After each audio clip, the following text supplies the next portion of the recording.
on the Twitter side of things across East, Central, and West Africa, together with an amazing team that sits here and in Lagos. Cool, so today I'll take you through a quick masterclass on Twitter, and it's titled Why Twitter, Why Now? The value that Twitter gives to your business and how you can go about it. And I'll do that in 3 phases. 1, look at our audience and what we've done to bring people to the platform. 2nd, when to activate, when is it a must buy, and how do you do it? And then finally, just an example of the food funnel solution and how it looks like on the platform. A little bit around the audience. I'll cover that in 3 quick points, looking at topics and interests. Over the years, we've just taken the time to be able to, the past couple of years, to get more people joining the platform by making it easier for them to consume content. So as of now, if you create a new account on Twitter, you don't need to actually follow up your timeline. You can literally just follow topics. So if you're an F1 fan like me, you can just say F1, and that's all you'll be seeing. So giving you the ability to actually curate your own timeline as a user. And then we've been able to accelerate conversations. And I think Moses covered a little bit around Twitter Spaces and how that has blown up. And for me, I think it just redefines how brands can be able to have conversations with their customers. And a good example of a brand that has done that perfectly is Safaricom and Blaze. And then finally, a little bit about the audience that's influential. We'll cover majority of the time. As you know, Twitter is what's happening and what people are talking about right now. When Joel was presenting, he was talking about where the conversations are happening. When Moses was presenting, where the conversations are happening, they're happening on Twitter. And again, it's what's happening and what people are talking about. And the Kenyans on Twitter have a diverse range of passions. So 78% of them, as you can see, or 72% are really interested in their passion points, which are gaming, lifestyle, music, movies, TVs, and sports. And I think one statistic that really scares brands, and this is done by Harvard every year in their Meaningful Brands report, is that 75%, that's 2021 data, 75% of the brands would disappear and no one will care. So then how do you actually make people care about your brand? And I think a big aspect of that is aligning to their passion point. And again, Moses talked about communities a lot. We're seeing a lot of communities come up on Twitter, and you're seeing that 65% of them, what we call TV Twitter.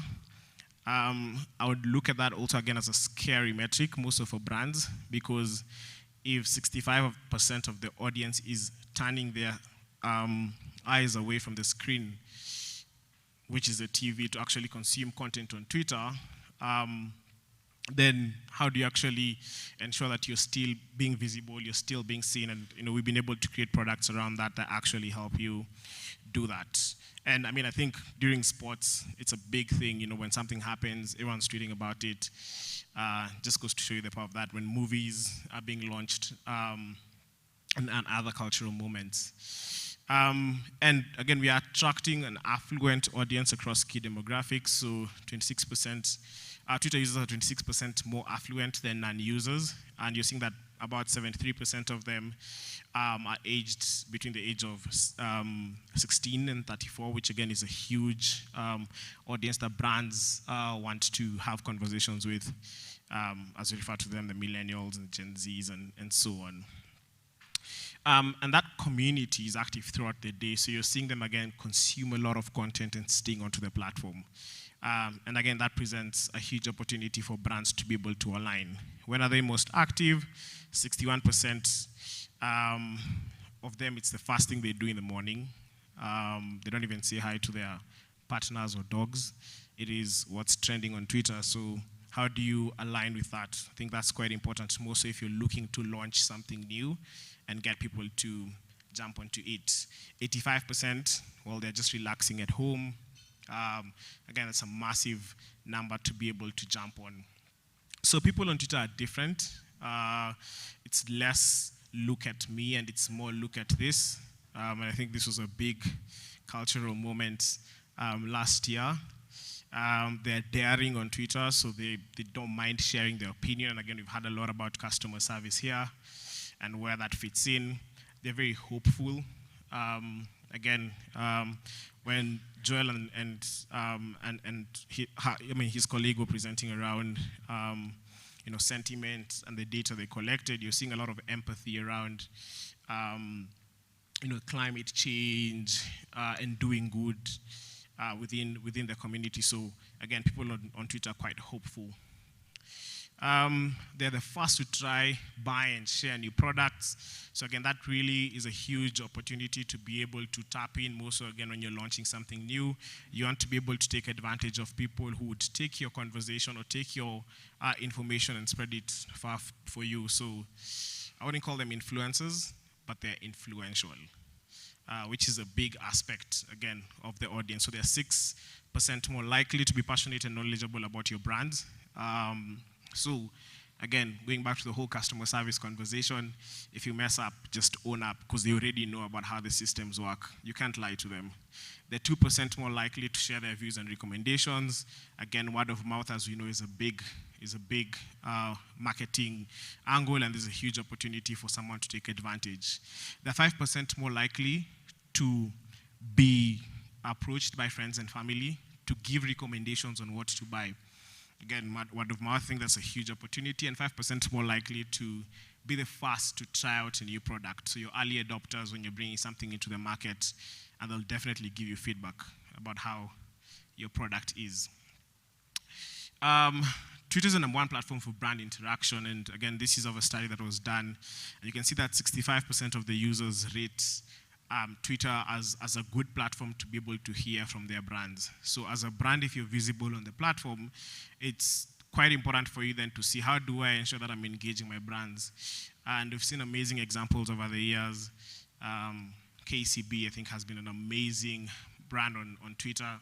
You can kind of see KCB as a person, this dude in sweats and slides who's always chilled to give you whatever you want. And the top reason as to why people follow brands in Kenya, 65% of them want to do it so as to engage with brands. So it's very, again, important for you to be able to be intentional about it when you're on the platform and to know what you're doing. 7% want to stay up to date with what's happening, and you see that in terms of how they consume content. 2 hours after the new Spider-Man trailer was released, I think it had about 10 million views on Twitter and about 7 million on YouTube, just going to show you that discovery mindset. They want to be able to be the first to know. So how do you tap into that as a brand when you're launching something new? We've talked about conversations a lot today. And of a study that we did, we've realized that a 10% lift in conversation leads to a 3% increase in sales. So you can imagine what 20, 30, 40, 50% can do for you. So it's important for you to be able to understand, how do I drive conversations? How do I make my customers to actually talk about me more? Because when they do that, they have it top of mind. And we've seen this result across the world, 17% lift in terms of brand awareness, and most of our video viewers. Moses talked a lot about video, which is important. We've seen a 35% increase in terms of engagements.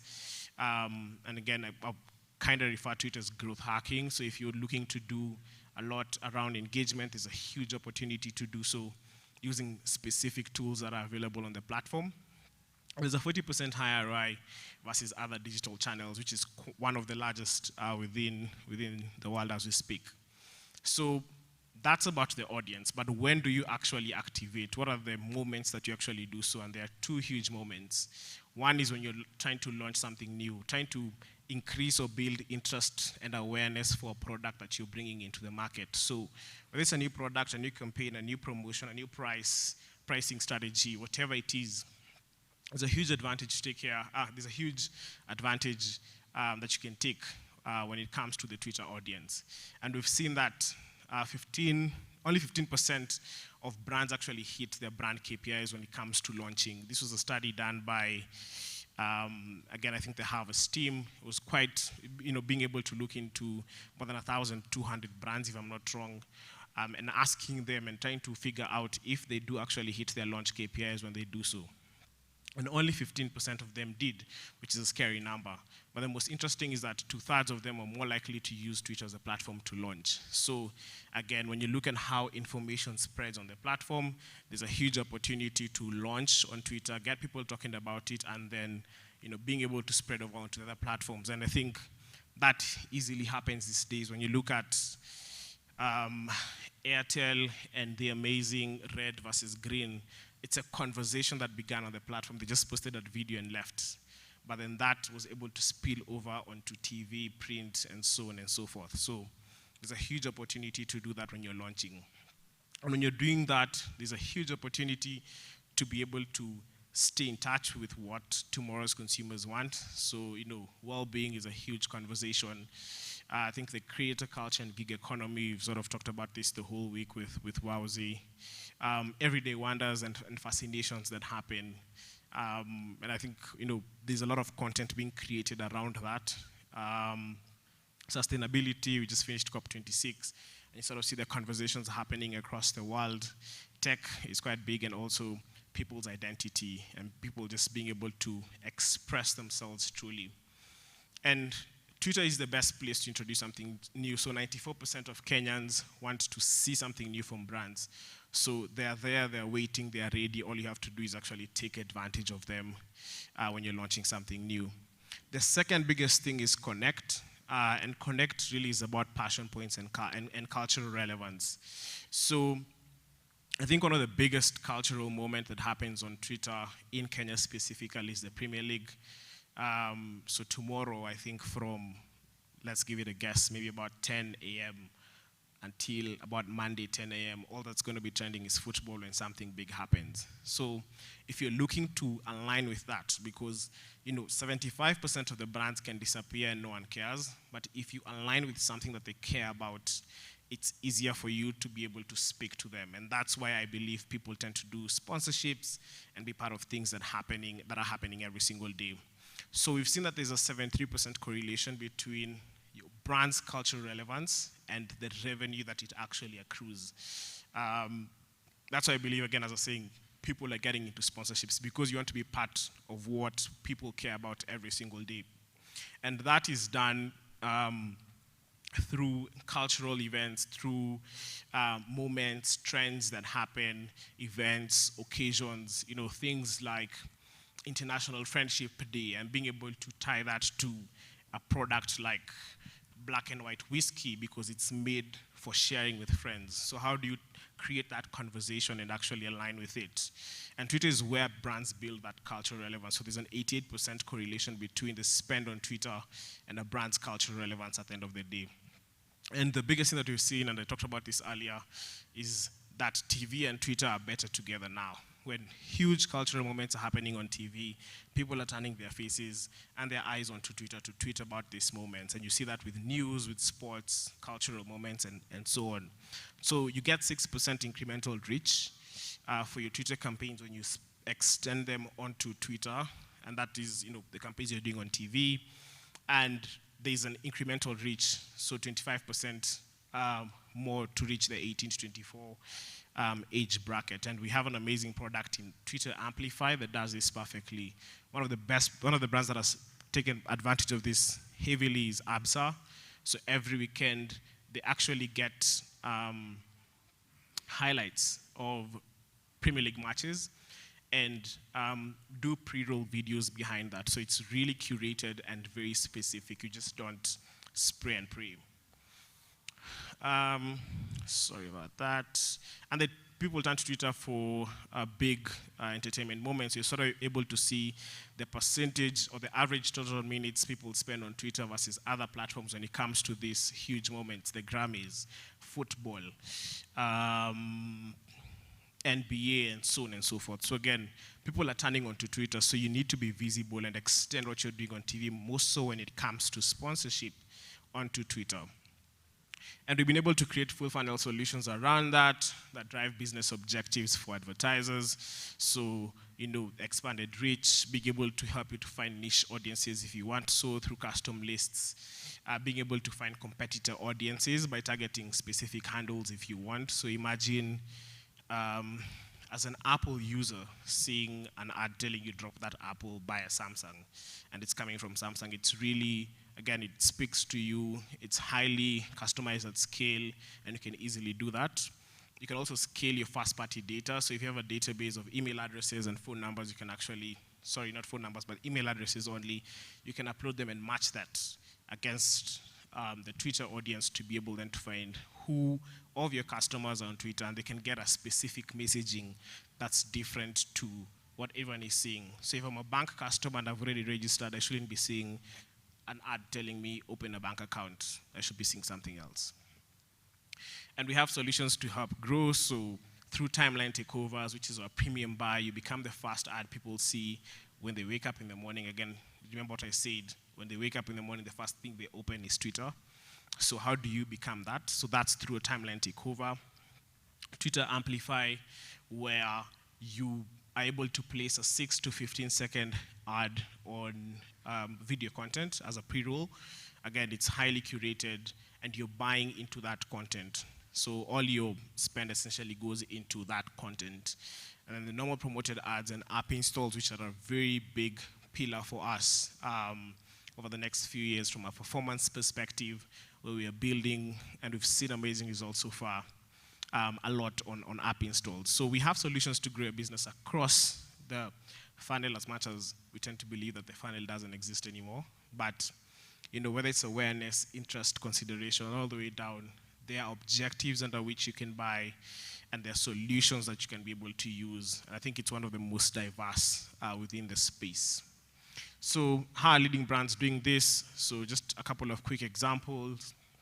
May not be that clear, but that's Kenya Kane looking to build awareness, I think, around Mashujaa Day and asking people to celebrate the Mashujaas in their lives. This is ABSA aligning with football, getting you to choose which team you support, because again, they're the official football, the official banking partner of the Premier League. So how do you tap into such conversations when they happen?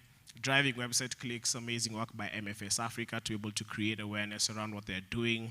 And then app installs by Bion, which is an amazing startup within the health space, with a very simple ad that easily tells you just to install the app. So, shortening that consumer journey to be able to get someone to do what you want.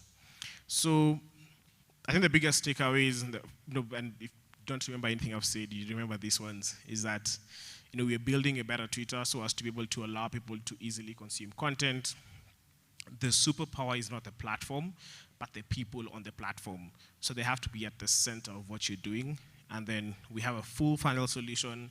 And the two key things that you can easily do on the platform are, one, launching something new, and then second, connecting with what's happening so as to be able to build cultural relevance.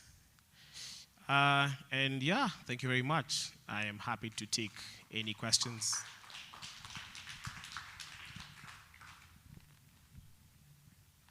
As Joel said, I also don't have business cards, so if you have any questions, feel free to ask now.